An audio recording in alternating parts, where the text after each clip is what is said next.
Continuando. Agora aqui nós paramos a doutrina de Cristo, perguntas normativas, por que é necessária a divindade de Jesus? Só alguém que fosse Deus infinito poderia arcar com toda a pena de todos os pecados de todos os que crescem nele. Qualquer criatura finita não seria capaz de arcar com tal pena. Isso inclui, inclusive, também os anjos. Ele é uma criatura imortal, mas não deixa de ser infinita também, porque toda a criação de Deus tem um início, não necessariamente terá um fim. Só Deus não tem início e não tem fim. Então, só complementando aqui. E agora, que nem eu disse para vocês, na página 453, a gente vai para uma outra teoria muito interessante, que o autor ele trabalha aqui sobre a teoria da quinosis, que é um termo usado no grego falando sobre o esvaziamento. Essa é uma questão muito interessante. Eu queria pedir que o Felipe Riente abrisse aí na página 453, Fê. Leia para mim, Fê, as primeiras linhas, né? O ponto 3. Teoria Jesus... Isso. Teria Jesus desistido de algum atributo enquanto estava na Terra? Teoria da quenosis. Paulo escreve aos Filipenses: tendo em vós o mesmo sentimento que houve também em Cristo Jesus, pois ele, subsistindo em forma de Deus, não julgou como usurpação o ser igual a Deus. Antes a si mesmo se esvaziou, assumindo a forma de servo, tornando-se em semelhança de homens e reconhecido em figura humana. Esse texto de Filipenses 2, 5 e 7. Olha que interessante. Quando o texto aqui de Filipenses 2, do versículo 5 ao 7, fala: a si mesmo se esvaziou. Essa expressão no português, se esvaziou, é onde entra o verbo kenosis, que vem de esvaziar-se. Qual é a teoria da quinosis? É assim, em resumo, Jesus ele não perde o seu lado divino.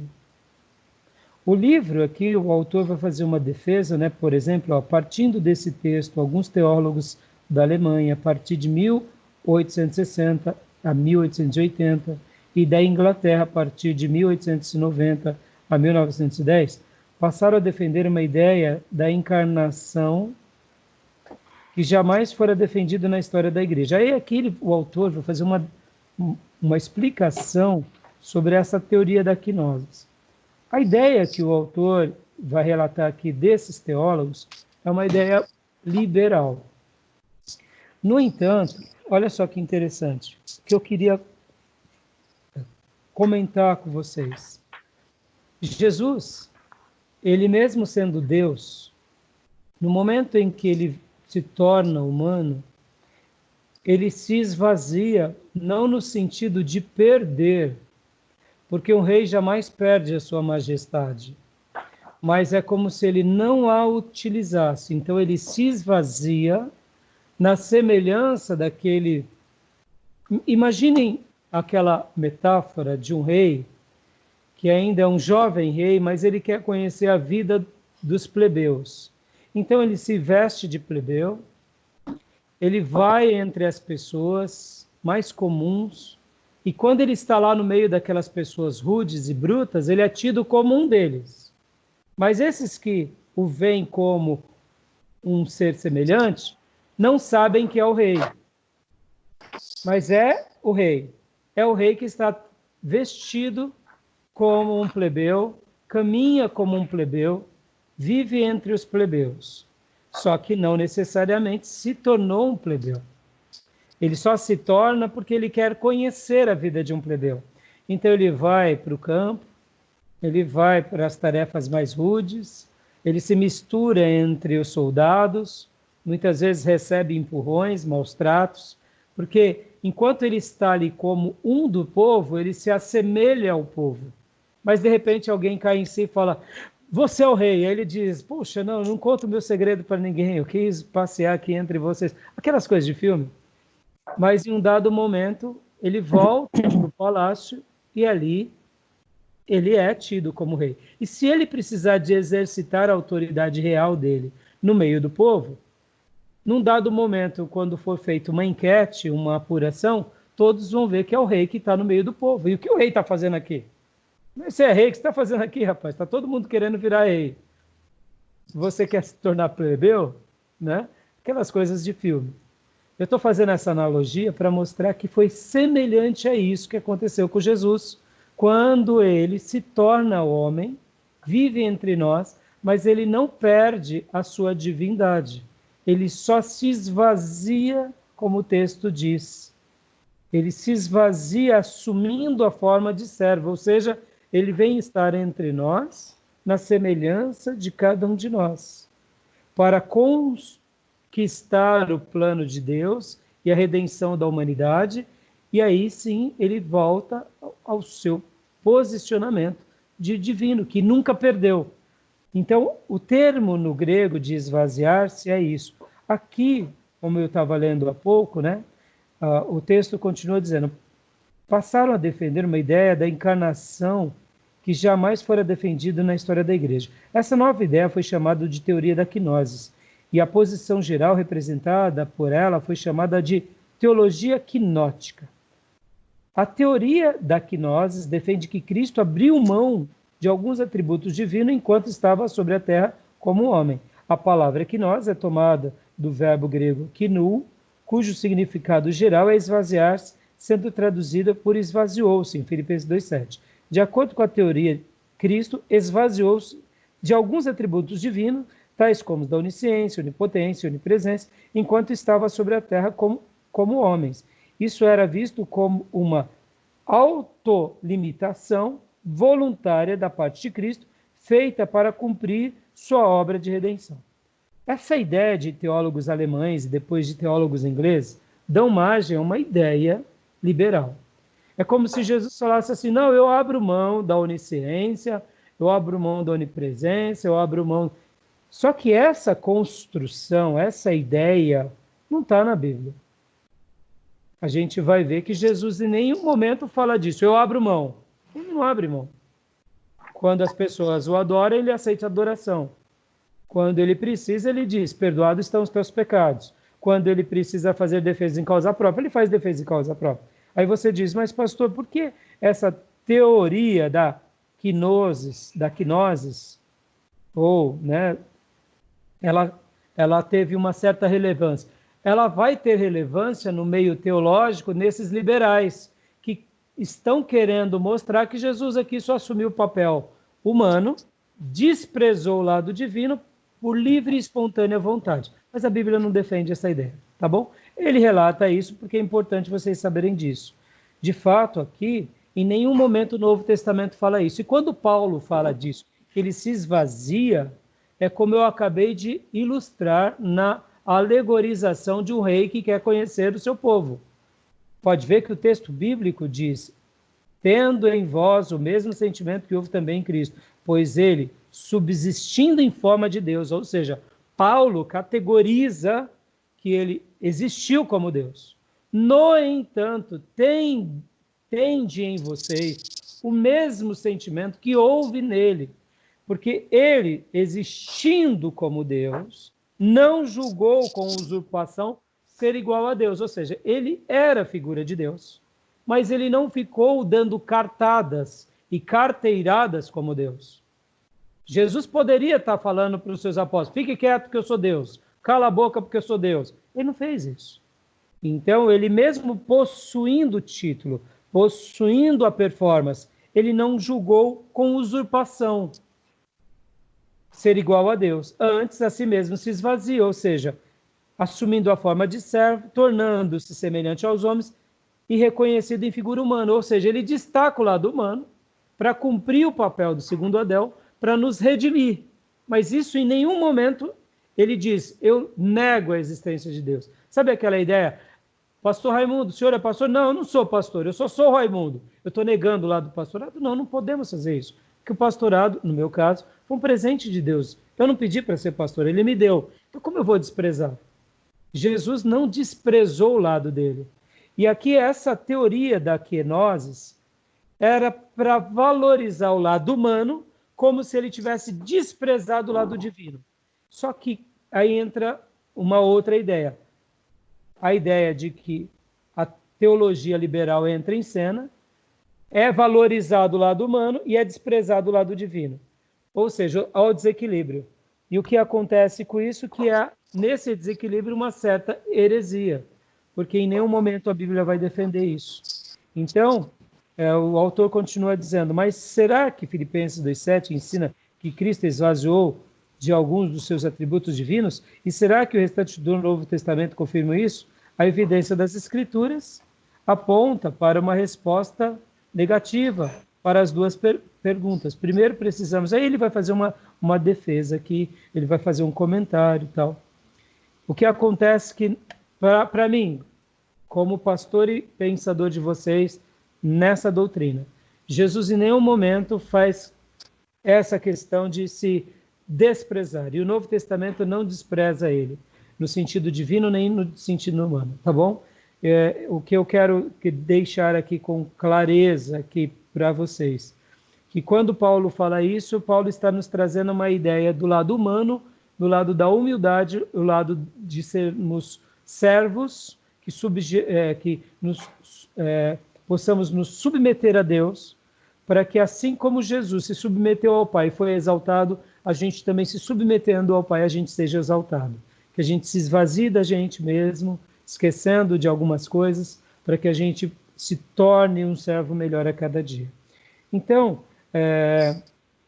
o que eu queria comentar sobre essa questão é porque, por exemplo, vamos pegar alguns pontos aqui. A gente já viu alguns pontos sobre quando o Novo Testamento chama Jesus de Theos, quando chama Jesus de Kyrios, quando Jesus faz a sua defesa do eu sou. Mas olha só outra coisa.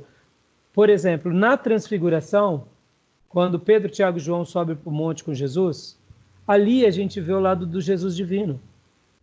No batismo de Jesus, mesmo sendo o batismo humano, a gente vê uma autenticação da Trindade, uma manifestação da Trindade. O Pai fala, o Espírito Santo vem e o Filho inicia o seu ministério. A gente vê mais uma vez a pessoa e a obra do Jesus divino. No Novo Testamento, uma coisa que eu quero marcar aqui para vocês. É notório a pessoa do Jesus homem, o Filho de Deus, Filho do homem, o Messias. Não é tão notório a figura e a performance do Jesus divino. Mas também existem momentos em que Jesus se revela ou se autoafirmando, como foi lá em João 8, 9 e João 12, ou como, por exemplo, quando ele diz, perdoados estão os teus pecados. Quem fala ali é o Jesus homem, mas também é o Jesus divino. Na transfiguração, é o Jesus homem, mas é o Jesus divino. Pode ver que na transfiguração aparece Moisés representando a lei, Elias representando o profeta e Jesus reluz representando a graça. Ou seja, o processo da revelação de Deus em Velho Testamento e Novo Testamento, mostrando que ali ele não era somente o Filho de Deus, mas ali ele era o Messias que se torna homem e agora é o lado do divino. Pode ver que ele reluz com as vestes talares. Então a gente vai ver em alguns momentos do Novo Testamento situações em que ele atua como Deus.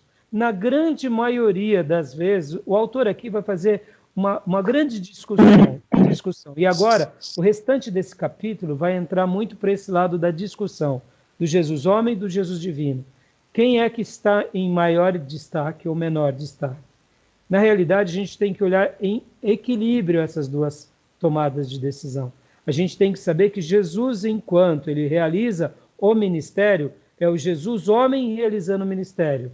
Mas em nenhum momento ele perdeu o lado divino. Ele só se esvazia para cumprir com o processo de redenção nossa humana. Olha que interessante, para facilitar a compreensão de vocês.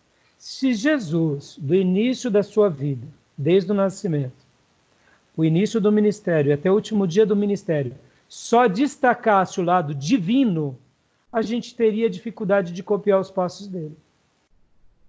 Concorda? Porque é o ser divino atuando o tempo todo.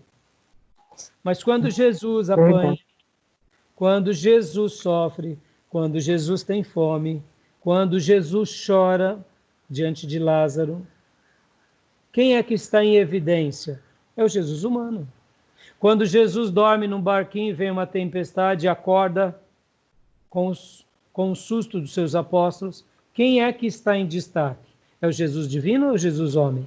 É o Jesus homem. E por que o Novo Testamento vai dar um destaque, principalmente os evangelhos, sobre o Jesus homem? Para mostrar que é possível seguir o caminho de Deus como ele seguiu. Como Pedro disse, para que sigamos os seus passos. Porque se em todo o Novo Testamento, e principalmente nos 4 evangelhos, que é a biografia de Jesus, lembrem disso, os 4 evangelhos são a biografia do Nazareno, do Messias que encarna. Se nesses 4 evangelhos Jesus se apresentasse o tempo todo como Deus, até nós hoje iríamos dizer assim, poxa, seguir ele é claro que é fácil, ele é Deus. Mas no momento que ele se apresenta como homem, como uma pessoa limitada, desde o nascimento, como um bebê, que precisa do auxílio dos pais para fugir para o Egito, porque tem um rei querendo matá-lo, ele volta aos 12 anos, num descuido de Maria e José, ele fica perdido lá no templo, depois de 3 dias Maria e José acham ele, e aí ele fala, vocês não sabiam que ele devia estar na casa do meu pai? O que destaca ali? Destaca a vulnerabilidade, destaca a humanidade. E no início do ministério, quando ele vai e se batiza, e pede para João, e João diz, mas eu não sou digno de carregar as suas sandálias. E aí Jesus diz, faça isso para que se cumpra todas as profecias. Você precisa me batizar, João. E aí João batiza Jesus, não porque ele era pecador, mas para ele dar o modelo de vida para nós. Por isso que nós nos batizamos, porque ele dá o modelo.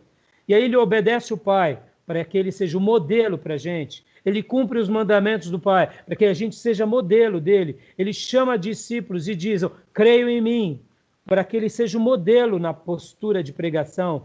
E depois ele fala, orem como eu oro, jejuem como eu jejuo, vigiem como eu vigio. Ora, se ele só se mostrasse para nós na figura do divino, a gente ia falar, não, cancela, não dá. Concorda, irmãos? A gente já falou. Verdade, pastor. Seguir um Jesus tão perfeito desse não dá. Mas na hora que ele se mostra como homem, como um bebê, como um jovem, como uma pessoa, e chega ali nos últimos dias da sua vida, e ele chega ali para os apóstolos e fala, vamos para o Getsemane. E aí ele chega para os seus apóstolos e diz, olha, eu estou angustiado, porque eu vou morrer daqui a algum tempo, algumas horas, alguns dias. Vigiem comigo. E aí os apóstolos dormem, e ele chega nos apóstolos e fala, vocês não podem nem orar comigo um período? E aí a Bíblia fala que ele soa gotas de sangue. O que o Novo Testamento, o que a biografia demonstra? A biografia demonstra que ele era homem, um homem que veio nos redimir. Mas ele não perde o lado divino. Isso é fantástico.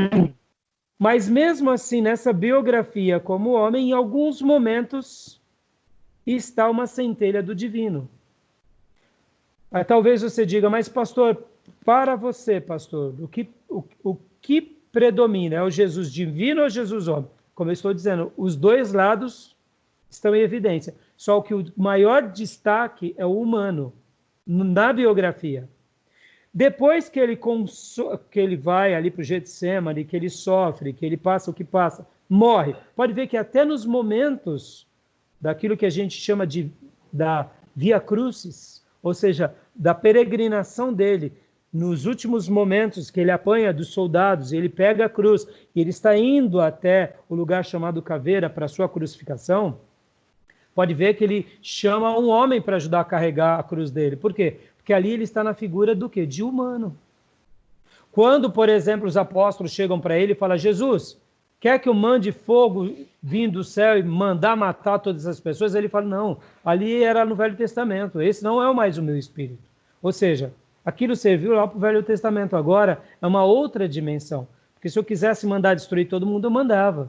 Agora eu quero destruir o diabo, destruir as obras das trevas e redimir as pessoas. A minha proposta é outra, é mais profunda, é um significado muito mais marcante. Então, olha só. Então, a gente nota que até o momento em que ele declara, está consumado, ali, literalmente, finda-se o ministério do Jesus homem, e aí ele, com o sangue perfeito, redime-nos, e agora entra o destaque do Jesus divino, porque agora, pelo poder do Espírito Santo, ele vai até o Hades e pega a chave da morte, do inferno, de Satanás, e aí ele ressuscita com o corpo perfeito, aparece para os seus discípulos, e durante 40 dias aparece várias vezes, e depois é elevado aos céus. Ou seja, o Novo Testamento mostra na biografia o Jesus homem com pintadas de divino. E agora, na morte, da morte, ressurreição. Aí o Novo Testamento, as cartas paulinas, o livro de Atos, vai mostrar o quê? O Jesus divino com um corpo humano, mas um corpo glorificado. Olha que fantástico. Olha o equilíbrio. Então, em primeiro lugar, na biografia, é o Jesus homem com pitadas do divino, na minha concepção. Não sem o divino, com pitadas do divino.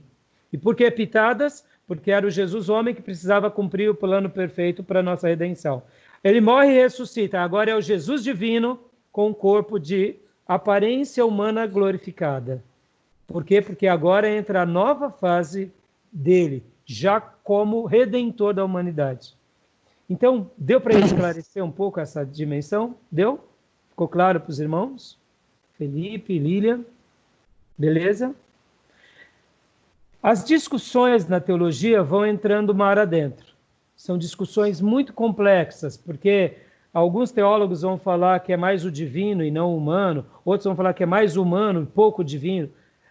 Em tudo isso a gente se enriquece. Os debates e as discussões são boas, mas eu diria que a única certeza que temos é o pouco do que a Bíblia fala.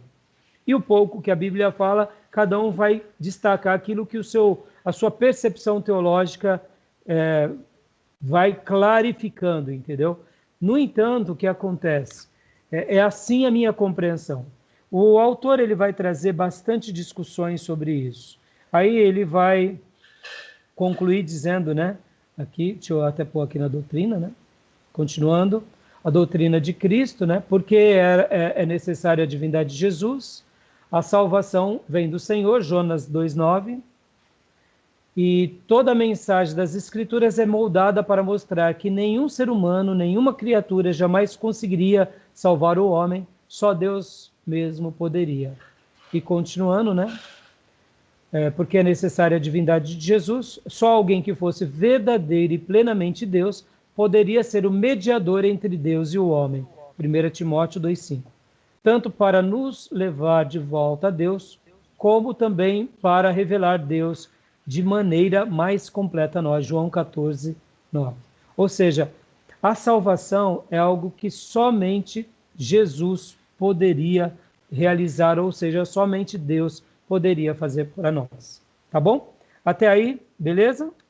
Então, no livro agora, na página 455, leia para nós, Felipe, a conclusão. Cristo é plenamente divino.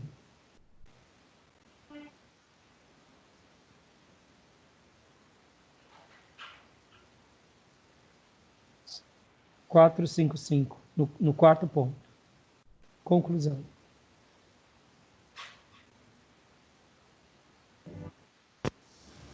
Tá. Tá me ouvindo? Tô. Cristo é plenamente divino. No Novo Testamento, em centenas de versículos explícitos que chamam Jesus de Deus e Senhor, e empregam alguns outros títulos de divindade em referência a ele, e em muitas passagens que lhe atribuem ações ou palavras aplicáveis somente ao próprio Deus, declara repetidas vezes a divindade plena e absoluta de Jesus Cristo. Aprove a Deus que nele residisse toda a plenitude, Colossenses 1,19, e nele habita corporalmente toda a plenitude da divindade, Colossenses 2,9. Numa sessão anterior argumentamos que Jesus é plena e verdadeiramente homem. Agora concluímos que ele é também plena e verdadeiramente Deus. Ele é corretamente chamado Emanuel, ou seja, Deus conosco. Mateus 1:23. Glória a Deus, né? Ou seja, ele está fazendo uma menção mostrando a divindade de Cristo, né? E nele tem toda a plenitude, ele é Deus, ele é o Emanuel, ele é o que veio estar conosco. Como há pouco, na aula passada, até o Felipe tinha dito, a maneira em que as heresias tentam anulá-lo, e como eu disse, não é somente isso. Toda desconstrução sempre será, em primeiro lugar, as Escrituras, depois das Escrituras será na pessoa de Deus, e se não conseguir desconstruir tanto a Escritura quanto a pessoa de Deus, vão tentar colocar novas coisas para tentar tirar o brilho ou das Escrituras ou dos ensinos de Deus. Porque é uma maneira de alterar a sã doutrina. Então, até aí, tudo bem? Tranquilo? Alguma dúvida? Não, Irmãos, eu faço questão que vocês leiam tudo o livro, porque o livro, como vocês sabem, vai ter muitas discussões e não dá para a gente debater cada parágrafo na aula, tá bom? O autor, ele continua dizendo, seria compreensível a doutrina da encarnação hoje? Claro, é óbvio que somente no aspecto da fé. Assim como não é compreensível a ressurreição, como não é compreensível o nascimento virginal, assim como não é compreensível um Deus criador que cria tudo por 7 dias. Assim como também não é compreensível que Jesus vai voltar entre as nuvens, como não é compreensível que vai ter um final dos tempos. Todos esses aspectos são aspectos de fé. Por isso que uma pessoa só passa a crer nisso se realmente ela se converter. Caso contrário, é um conglomerado de ensinos religiosos de uma religião bonita. Em outras palavras, é um grande clube sagrado, onde as pessoas vão para cantar uma boa música, ouvir uma boa instrução e aprender de ética, de moral e de Deus, algo bom. Porque se for realmente pulverizar o ensino ou não crer, a igreja vira um grande clube sagrado. Por isso que muitas igrejas têm a sua mensalidade do dízimo, e que é trocado como uma grande mensalidade. E já que é uma grande mensalidade, tem que dar uma grande proposta de bênção. Você vai lá para o balcão da fé, pega a sua bênção e tem um grande entretenimento, né? Agora, quando a gente realmente se converte, muda toda a compreensão, a igreja não vira empresa e a gente aprende a crer em Deus da forma em que Deus se revelou e não como gostaríamos que fosse. Porque essa questão de eu enxergo Deus como gostaria que fosse, também é uma maneira de ter um ídolo segundo a nossa opinião. Porque no momento em que eu creio em Deus, a partir do que eu gostaria que fosse, eu estou criando um ídolo chamado Deus, do meu jeito de ser e crer. E Deus, como a vida, não vai jamais se subjugar a isso. É nessas horas que a gente vê que essa maneira de crer, que não deixa de ser uma idolatria também, é uma idolatria do seu próprio, da sua própria maneira vesga de acreditar. Porque, vamos dizer aqui de uma forma mais clara, a vida não se resume a mim, não se resume a nós. Ela é muito maior do que nós. E Deus, naturalmente, ele é muito maior. Então, quando a gente olha para a vida a partir de nós, a gente vai criar os nossos ídolos. Mas quando a gente olha para a vida a partir de Deus, a gente aceita como de fato é. E as Escrituras é um padrão em que Deus deixou como uma revelação da forma que ele quis. Não é da forma que a gente aceita. Então, e essa correlação é importante porque cria em nós aquilo que a gente chama de fé e de dependência. Porque o oposto, quando eu crio uma imagem de Deus a partir do que eu creio, do que eu acho, eu crio um ídolo que eu posso até chamá-lo de Deus, mas de fato é o meu ídolo. E quem garante que o meu ídolo está correto, né? Por isso que a gente segue um livro sagrado.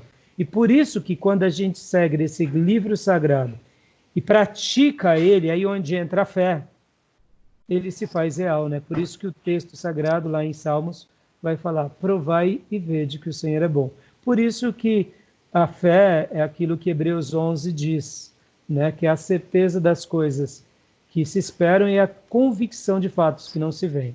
Nós não damos passos burros, mas passos em fé, e andamos, né, nessa caminhada certos de que Deus realizará. E aí onde entram os mistérios de Deus, ele realiza, porque ele é Deus e ele tudo pode, né? E mesmo que as pessoas tenham dificuldade de crer nele, uma coisa que é notório é a manifestação dele entre nós. Isso é lindo, isso é belo, isso é majestoso, né? E agora aqui vamos entrar para uma outra parte, né? Olha só, na parte C, na parte 4, 5, 7, né? A encarnação, divindade e humanidade, na única pessoa de Jesus Cristo. Aí aqui vai passar 3 concepções inadequadas da pessoa de Cristo. O apolinarismo, né, que veio de Apolinário, Apolinário que se tornou bispo em Laodiceia em cerca de 361 depois de Cristo, está errado aqui. Ensinava que a pessoa não é antes de Cristo, é Anno Domini, ou seja, ano do Senhor, mas aqui possivelmente o autor colocou errado, que Apolinário é depois de Cristo. Ensinava que a pessoa única de Cristo possuía um corpo humano, mas não uma mente ou um espírito humano. Lembra que eu falei na aula passada, na nossa primeira aula, que eu não vou gastar tempo com as discussões sobre essas alterações da pessoa de Jesus, a ideia de Apolinário, a ideia dos arianos, e são várias, dos nestorianos, do monofisismo ou eutiquianismos, ou seja, são correntes que na história do cristianismo, logo nos primeiros séculos, as pessoas começaram a fazer essa distinção. Jesus tinha corpo humano, mas a mente e o espírito dele não era humano, era divino. Então era um corpo humano com uma mente divina. Dá para entender? Encaixa aí. Então, essas engenhocas foram discussões teológicas. E alguns pastores e bispos da cristandade, a gente chama cristandade, irmãos, tudo que acontece depois de Cristo, tá? E na cristandade tem católico, tem protestante, tem todas as linhas do cristianismo, tá bom? Então, nós estamos na cristandade, tá dentro da linha do cristianismo, tá? Então, vai ter essas discussões. Elas são relevantes? São, claro que são, né? Por exemplo, nestoriano, olha lá. O nestorianismo é a doutrina de que havia 2 pessoas distintas em Cristo, uma pessoa humana e outra divina. Ensino diferente da ideia bíblica de que vê Jesus como uma só pessoa.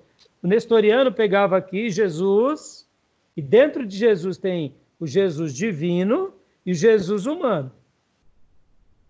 Como eu disse, se a gente ficar aqui agora trabalhando nisso daqui, a gente vai ficar semanas em cima disso. Essa discussão é interessante? É interessante. É importante a gente saber? É importante a gente saber. Por que é importante a gente saber? Para a gente não cair no mesmo erro.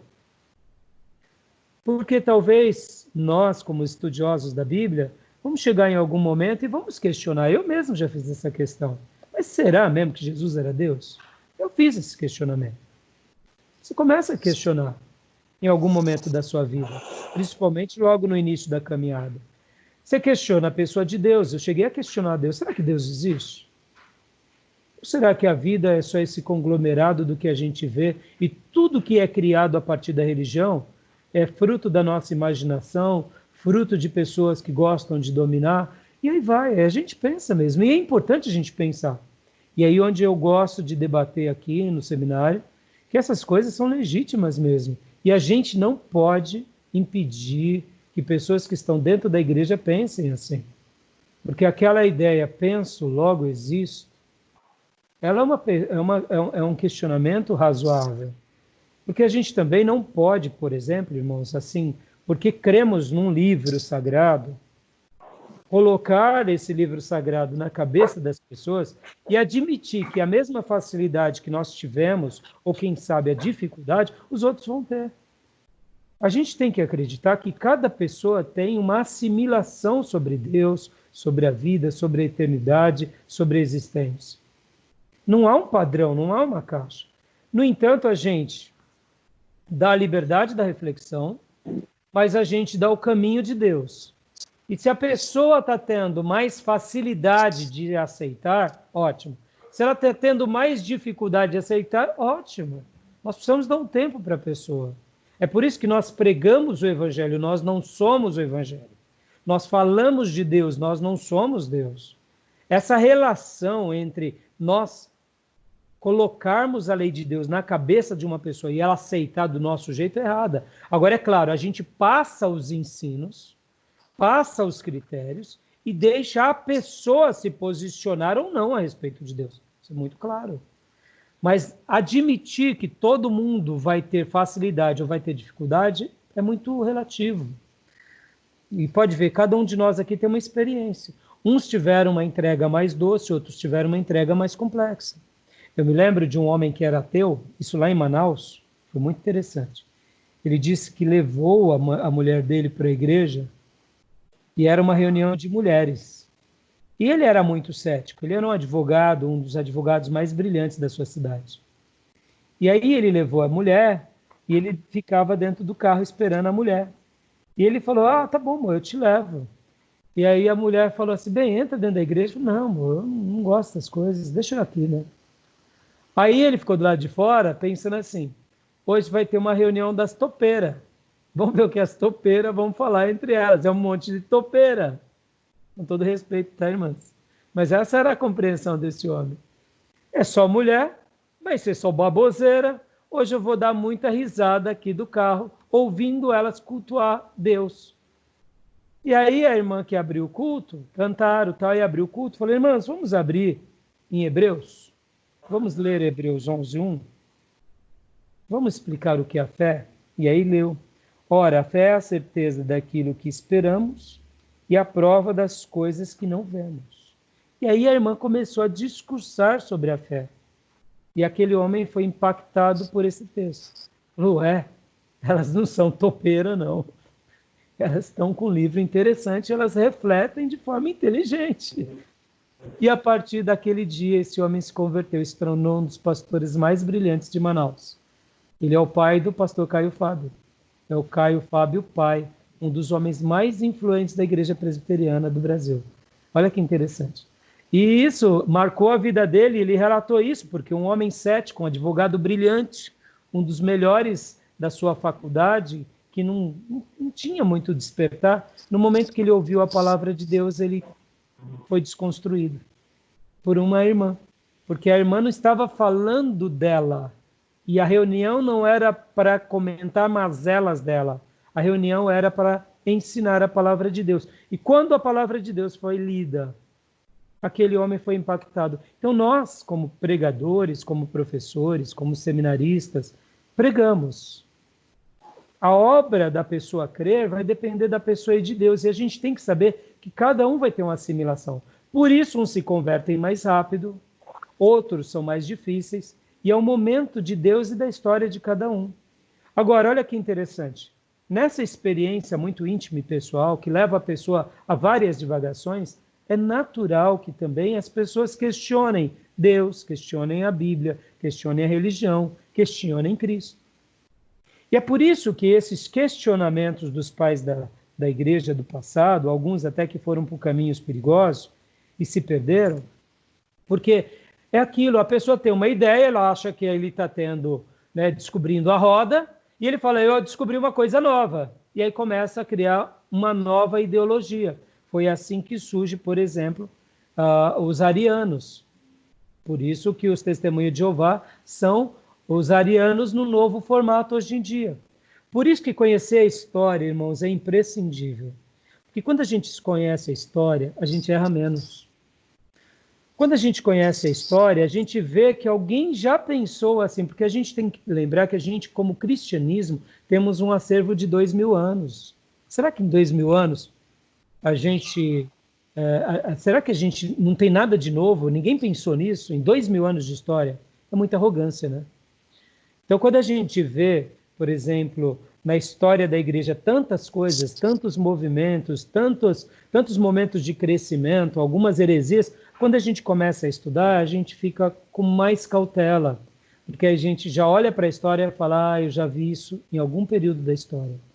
O que eles passaram? Aí a gente vai estudar aquilo, e toda aquela construção errada que a gente possa estar tendo, a gente para.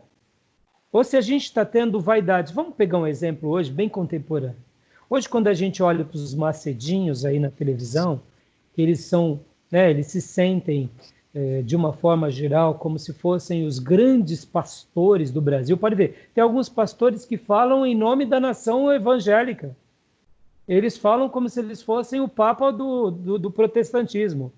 Porque eu, em nome de todos os evangélicos, mas ele não me representa. Por que ele fala assim? Vaidade, né?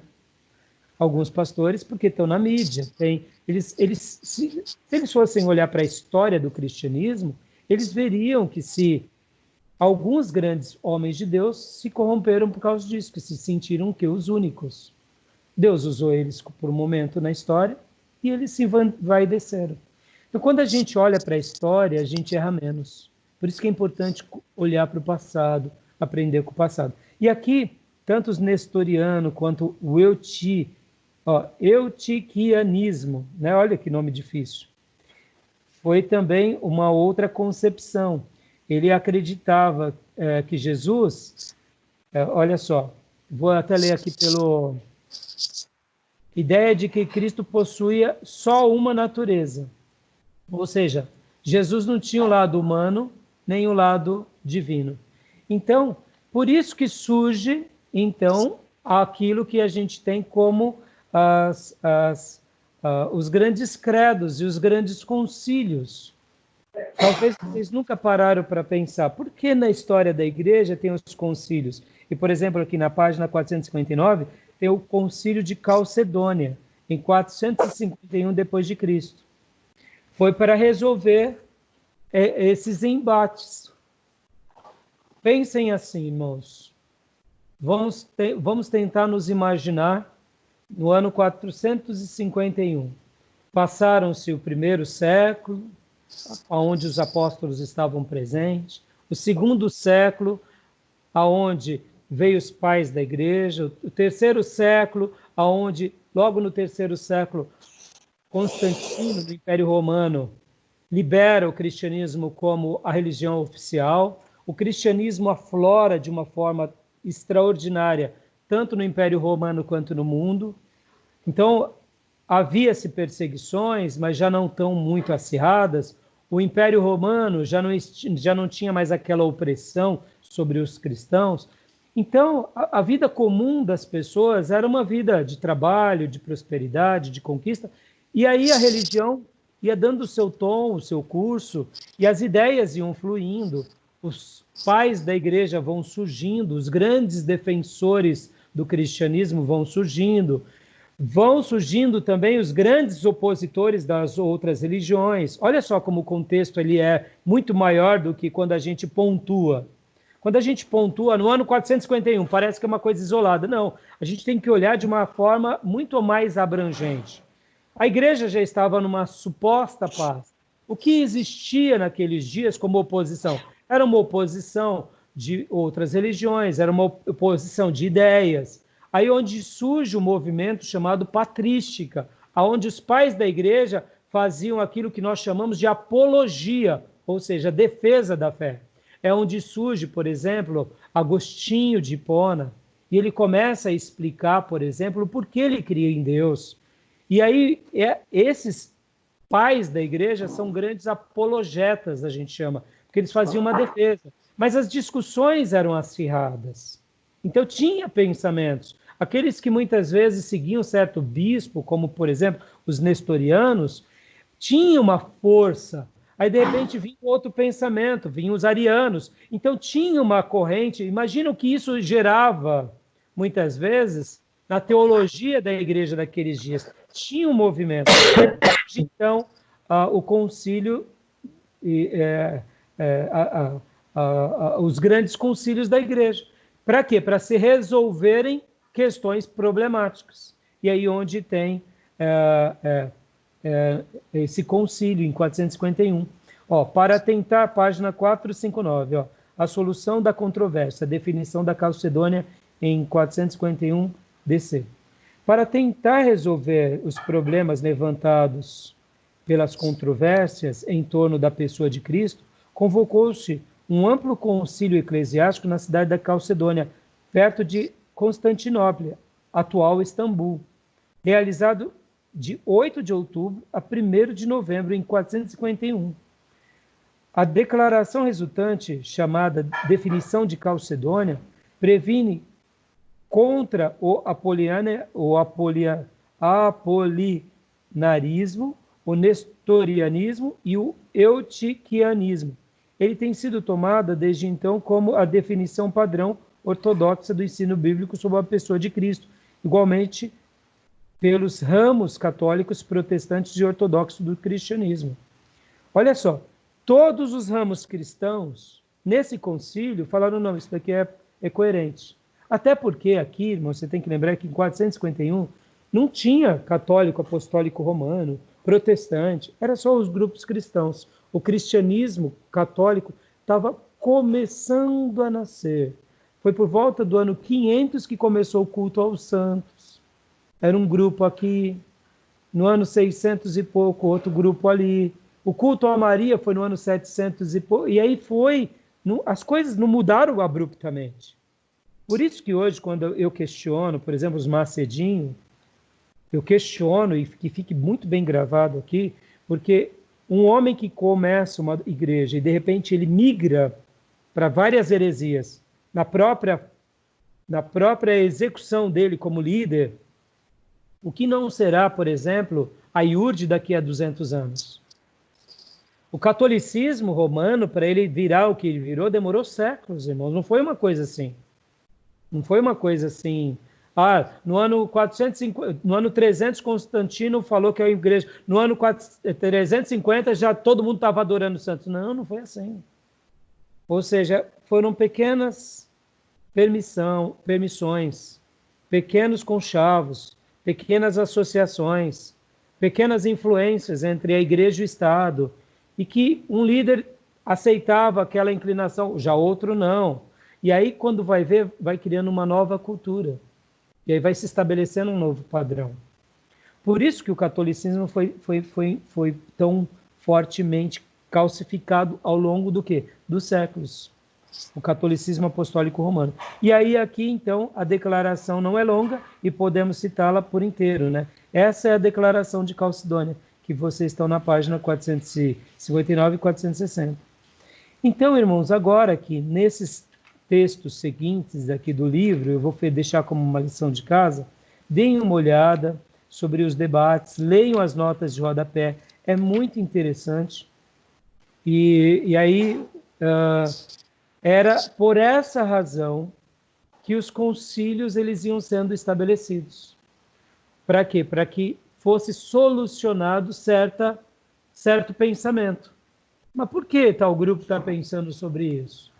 Hoje, irmãos, quando eu falo aqui sobre os neopentecostais, isso vale para todos nós, irmãos.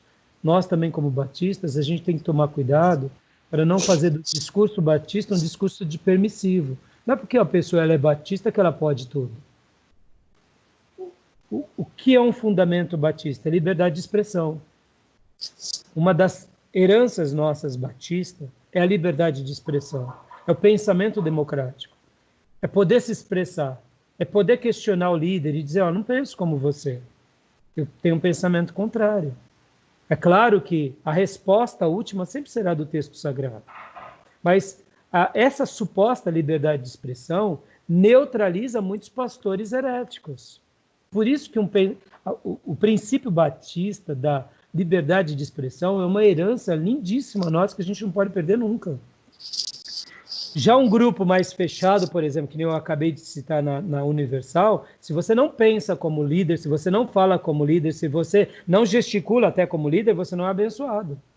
Porque quem pensa contra o líder... Até como fala, né, pastor? Hã? Até o timbre de voz dos caras é igual. Até o timbre de voz, até o jeitinho da mão. Porque você tem que imitar o líder. Se você não imitar o líder, você não está na unção do líder. Essa robotização não é fruto do evangelho. Pode ver que dos 12 apóstolos, nenhum era igual ao outro. E ninguém quis ser parecido com Jesus no estilo. Porque a personalidade Deus deu para cada um de nós. O que precisamos ser é um com Deus no quê? No ensino, na nossa personalidade, mas seguindo os critérios de Deus. E o que mais me fascina nas páginas da Bíblia é porque o rei Davi não era parecido com Moisés, que não era parecido com Abraão, que não era parecido com Salomão, que não era parecido com Elias, que não era parecido com João Batista, que não era parecido com Paulo, com Pedro. Irmão, ninguém é parecido com ninguém, cada um tem a sua identidade, mas todos seguem as Escrituras na sua personalidade. Pedro era enérgico, Paulo era muito mais enérgico, Moisés era manso, fleumático, já Elias era enérgico, mas melancólico. Não há um padrão, porque o padrão não existe nessa questão da humanidade. O que existe é uma liberdade e existe uma obediência total às Escrituras. Pode ver que todo grupo saudável respeita a identidade da pessoa. O que pontua não é a personalidade, mas é a maneira que ela se posiciona à verdade. E qual é a verdade? As Escrituras. Por isso que a gente é fechado com as Escrituras. Então, é nessa questão que os concílios eles se reuniam para pontuar o quê? Porque está entrando em dissonância as Escrituras. E esse é um ponto de equilíbrio para a gente. Por isso que quando uma igreja está em dissonância com as Escrituras, a gente tem que dizer, não compactuo mais com aquela igreja. Um pastor está em dissonância com as Escrituras, não compactuo mais com ele. Eu respeito ele, mas não concordo com ele. Então essa liberdade a gente tem que ter, porque é por meio dessa liberdade que a gente vai criando o quê? Uma igreja saudável e que pensa, e que reflete, e que ensina as pessoas a pensar. Porque o oposto é doentio. A robotização ela é maligna. Pode ver que todo padrão da religião é te dar um corpo robotizado. Você vai para o lugar, você adora igual, você faz igual. Você é robotizado. Deus não pensa nisso. Deus não nos robotiza. Deus nos educa. Pode ver que o processo é inteligente, é instrutivo. E aí depois vem a prática. Por isso que eu falei há pouco, na aula passada, sobre aquela ideia de uma escola cartesiana. Você aprende, mas pratica. Pode ver que o cristianismo ele é prática.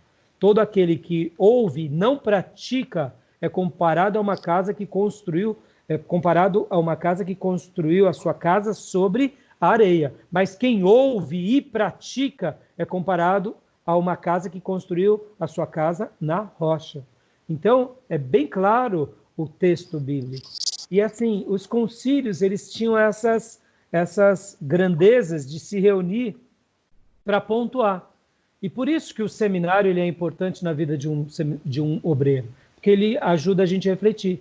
Por isso que, como eu disse, a gente tem que argumentar, a gente tem que refletir. Ao mesmo tempo, irmãos, quando a gente vê pessoas que são piedosas e verdadeiras, mesmo elas sendo ingênuas, a gente reflete. A gente fala, não, é uma pessoa piedosa, mas é ingênua. Falta um pouco de reflexão, mas sobra devoção. E aí a gente vai instruir essa pessoa a pensar mais. Mas quando uma pessoa pensa mais e tem um coração oco, a gente fala para esse irmão, meu irmão, você precisa de coração. Não, você sobra reflexão, mas não tem coração, ou seja, é a harmonia das coisas. Então, alguma dúvida até aí, irmão? Esses debates são muito interessantes, viu? Não, esses debates são muito ricos e eu falo para vocês, não vamos ficar debatendo com eles E aí, na página 465, a gente vê os resumos, né, de todas essas questões que a gente trabalhou agora aqui na aula. Resumindo, Jesus é Deus, Jesus é 100% homem, ele é um ser divino, é um ser humano em uma só pessoa. Tá bom? E a conclusão é, ao final desta longa discussão, pode nos ser fácil perder de vista o que de fato é ensinado nas Escrituras. Trata-se, de longe, do milagre mais maravilhoso de toda a Bíblia. Muito mais maravilhoso que a ressurreição e até que a criação do universo. O fato de que o Filho de Deus, infinito onipresente e eterno, torna-se homem e unir-se para sempre a uma natureza humana. De modo que o Deus infinito se tornasse um só pessoa com o homem infinito, permanecerá pela eternidade como o mais profundo milagre e o mais profundo mistério em todo o universo. Amém? Jesus ter virado homem é um milagre extraordinário. Como pode o Eterno virar homem? Isso é um milagre. E esse milagre ocorreu com um grande propósito: nos salvar, nos redimir, nos libertar. E na aula que vem a gente vai falar sobre a expiação. E aqui a gente vai continuar. Então, leiam bastante o livro. Estão gostando do livro? Estão gostando? Não chegou ainda. Essa parte está mais fácil, mais do que a outra disciplina, quando falou de Deus Pai. Essa parte de Jesus está mais palatável nesse livro do Gruden aqui. Como eu falei, vai ter partes que vão ter destaques maiores, destaques. Agora, tudo vai também da pessoa, porque muitas vezes o assunto para um é mais relevante do que para outro. Mas, assim, esse capítulo, na minha opinião, como a parte 4 quanto a parte 5, na minha concepção, é o ponto alto do livro. Para mim, né? Pelo menos. Porque vai tratar muito sobre a pessoa e a grandeza do nosso maior amor, que é Jesus, e do que ele realizou por nós. É espetacular. Então, realmente, o Gruden mandou muito bem. Tá bom? Alguma dúvida, queridos? Não. Alguma dúvida? Lilian, se você conseguir emprestado com algum seminarista, seria muito bom para você ir lendo, né? Eu estou esperando chegar o meu, pastor. Eu consegui comprar, estou esperando chegar. Que bom, Lilian. É agora com essa fase, né? Mas é isso aí, tá bom, gente? Então, terça que vem, estaremos firme e forte, tá bom? Tá bom. Espero vocês amanhã, quarta-feira, no nosso culto de oração. Tá dando para acompanhar os cultos, Lilian? Tá dando para acompanhar? Sim. Tá? Sim. Firme e forte, hein, filha? Participando sempre, né? Né, professora? Certo, Felipe? Certo. Sim, pastor. Então tá bom. Então, Perfeito. Deus abençoe vocês. Tenham uma ótima noite. Lembrando que a aula fica gravada aqui. Depois de 30 dias ela é expirada. Quem quiser baixar para o computador de vocês, baixa. Porque essas aulas, futuramente, a gente vai estar usando ela nos módulos futuros para outros alunos. Por isso, se sintam à vontade de fazer perguntas, que isso tudo vai enriquecendo a nossa aula, tá bom? E não esqueçam de ler também o versículo por versículo, fazerem os trabalhos, porque essa matéria pega de bastante de trabalho, hein?